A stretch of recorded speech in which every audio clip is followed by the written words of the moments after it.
It's Monday. Welcome into First Take. Hope you all had a great weekend. Thanks so much for hanging with us alongside Skip Bayless.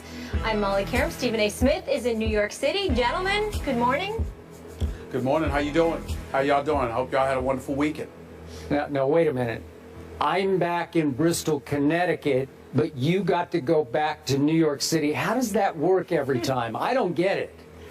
Well, number one, it's really not your home. You're just a transplant. You're really a visitor. So that's what it is. I'm the native New Yorker. New Yorkers are always calling Yeah. upon me. And last but not least, and I'm sure you will agree with this last part, Mama's here.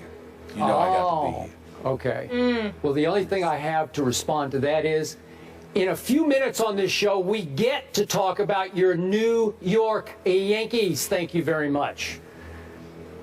Whatever. Yeah, Let's whatever. Go. Let's go. All right. Let's go. The hair looks Make it tight, happen. Stephen. I like the haircut. All right, we have to get into today a lot of stories here as we recap the weekend for you. As we just mentioned, the Yankees are swept by the Blue Jays in the Bronx. So Stephen A. worried about New York holding on to the AFC East. It appears he isn't. Plus, Michael Jordan has interesting comments about his former coach, Phil Jackson. But first, we begin with the association. Longtime Indiana Pacer Reggie Miller showed loyalty to his former head coach, Larry Bird, on Friday. Miller played under Bird for 3 seasons with the Pacers, making 2 All-Star games during that span. Now, in an appearance on the Dan Patrick Show, Miller said he would take Bird in his prime over LeBron James in a hypothetical draft.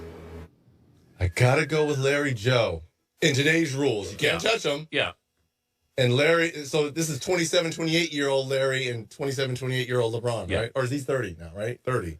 Yeah. So 30-year-old Larry, 30-year-old LeBron. So Larry if he Joe. averaged 30 back then, you take Larry Joe.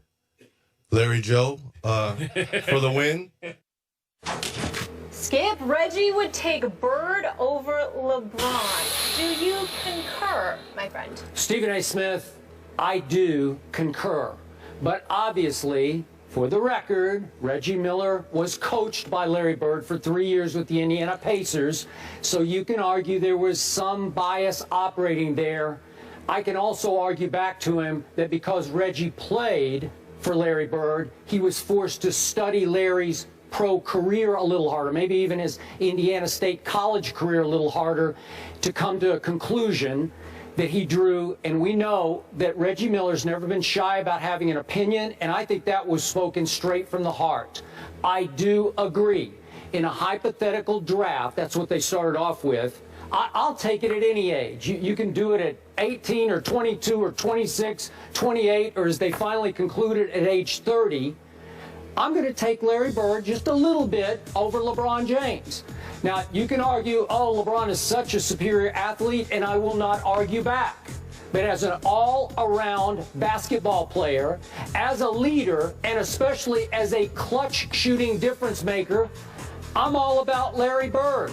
He was a bad boy. For those of us, those in the audience who are just too young to know, bad boy.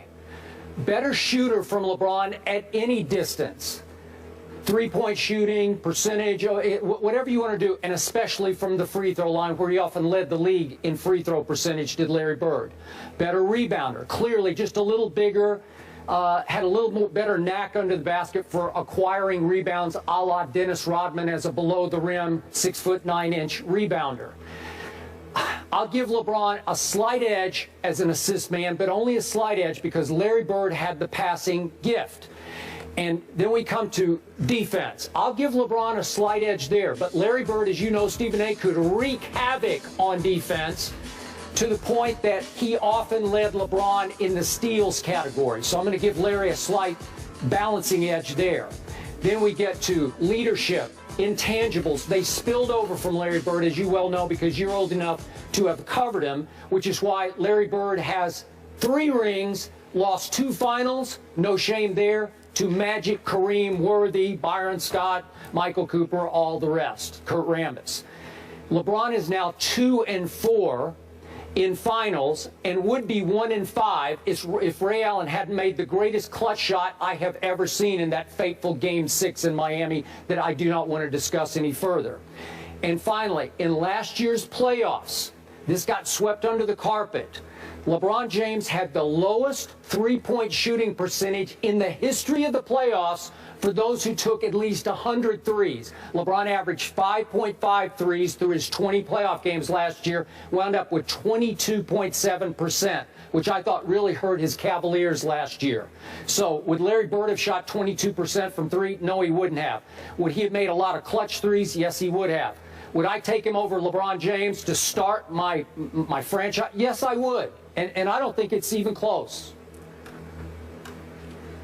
Well, let me say this. I think that LeBron James is a superior athlete. I think for the first 45 to 46 minutes of a game, I don't know if there's anybody in the world that you can pick over LeBron James because he's a freak of nature, a physical freak of nature, being the fact that he's 6'8", 250 pounds, locomotive coming at you, capable of not just scoring but also defending and playing on both sides of the ball.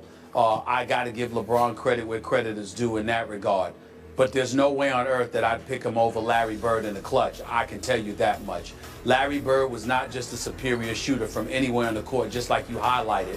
Not only was he a near 90% shooter from the free throw line, which LeBron could never brag about, but also Larry Bird was Mr. Clutch. When the game was on the line, you knew that the ball was going in Larry Bird's hands, and there was little to nothing that you could do to stop him because he was that much of a marksman of the highest order, one of the most lethal marksmen we've ever seen in the game's history. And then there's another intangible that I'm going to throw out there. And again, you don't want to disrespect the greatness of LeBron because he's the greatest player in the world today, and he's been that for quite the last several years. And he's going to be one of the top 10 players in NBA history when all is said and done because he's already there now. And talent-wise, you could say he's top 2.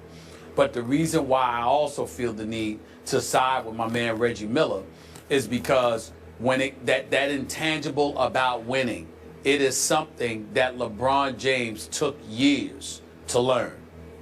Even though he just lost in NBA Finals, I don't hold that against him at all. Kevin Love went down, then Kyrie Irving went down, and I firmly believe if those injuries had not taken place, that the Cleveland Cavaliers would be the NBA champions right now instead of the Golden State Warriors. Not to poo-poo them, but they're going to have a lot to prove that they weren't fraudulent this season, considering all the injuries that were in their face, en route to a championship. But when I look at the Cleveland Cavaliers and what LeBron James had to endure, I don't know if anybody could have overcome that, to be quite honest with you. And I just look at it from the standpoint that even though he deserves to be respected and that should not be held against him, what's undeniable, Skip, is that Larry Bird, whatever intangibles LeBron James strived to develop and ultimately did to some degree but is still working on in terms of its completion, Larry Bird walked into the NBA with that attitude. He walked into the NBA with that gift. And there was an accountability factor that came with being on the floor with Larry Bird because there was a certain level of excellence that was expected, and there was a certain level of dereliction of duty that would not be tolerated. We've seen LeBron James tolerate a lot of things throughout the years, trying to fit in, trying to get along, trying to be that, what he thought a leader was supposed to be. Larry Bird never paid any attention to any of that. He was Larry Bird. And he came in there with a level of greatness coming from Indiana State. And he put the basketball world on notice that he was going to be a legend and he was going to be a winner. And anybody that played with him had damn well better adopt that attitude or they were not going to be wearing the same uniform as him. That was Larry Bird. And we haven't seen that really from LeBron James, to be quite honest with you. So, in terms of leadership, in terms of clutch, in terms of shooting ability, and overall championship credentials, not just trophies, but a mentality, Larry Bird gets the nod over LeBron James. But you still can't dismiss the greatness of LeBron James. I must admit, I am shocked that you're not defending LeBron a little harder because I anticipated you would. I can't. No? Even though the great Mark Jackson said during the playoffs that he's finally gone to the very end of the limb and he can't help himself anymore. And he said at small forward, he's got to go with LeBron over Larry Bird. Well, what I'm saying to you is this. I look at it as two separate categories. If I have a team and I'm talking about building a team around somebody, it's LeBron. If I'm talking about the 82-game regular season schedule, it's LeBron. If I'm talking about the first 45 minutes of a competition, it's LeBron.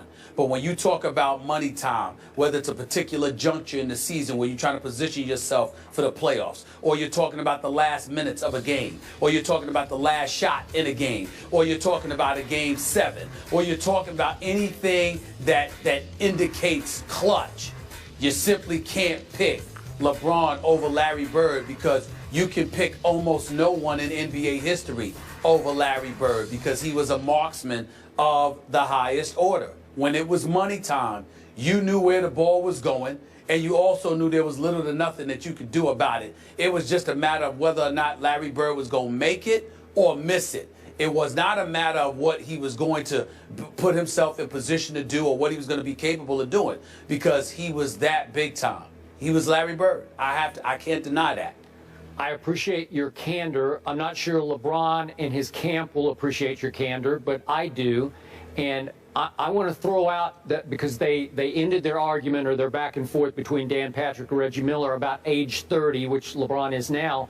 If you compare, could we take a quick look at those stats, the age 30 stats between Larry Bird, LeBron James? Larry Bird has got him by 3 points in overall average scoring, 3 rebounds a game he's got him by, which is pretty significant. Got him slightly in assists, which surprised me. Field goal percentage is substantial, 52.3 to 48.8. And then finally, that was another year. Larry Bird at 91% led the league in free throw percentage. Well, a couple of things. Number one, to get to your initial point about his crew and LeBron himself, got nothing but love and respect for those brothers. I'm proud of them. I can attest really to am. that. But I don't give a damn how they feel. You ask me an honest question, I'm gonna give you an honest answer. They don't cut my check. I don't work for them. Good for you. You know, I'm not. That's just the way it is, and it's gonna stay that way. That's number one. Number two, when you look at the stats, what you also have to consider, Skip, is that Larry Bird deserves even more credit when you look at those numbers, because the game was played considerably tougher then. It was more physical. You can get up in people.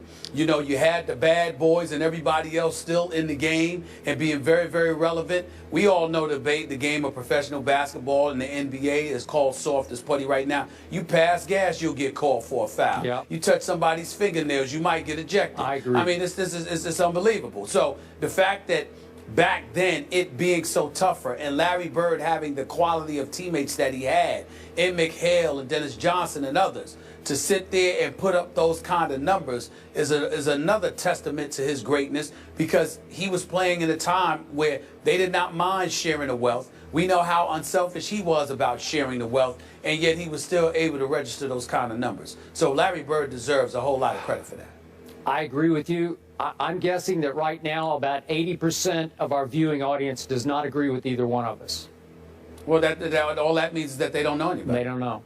Because we're giving them facts. I would love to pick LeBron if he deserved it, but I don't think he deserves it over Bird, over the Larry legend that we watched, in terms of what I told you, those 45 minutes, you know, an 82-game schedule. He deserves it in that level, but in terms of clutch, money time, there's no contest. He's not even in Larry Bird's class, clutch-wise. All right. Not even close. We'll truly compare when it's all said and done, because obviously LeBron's career isn't over, but we move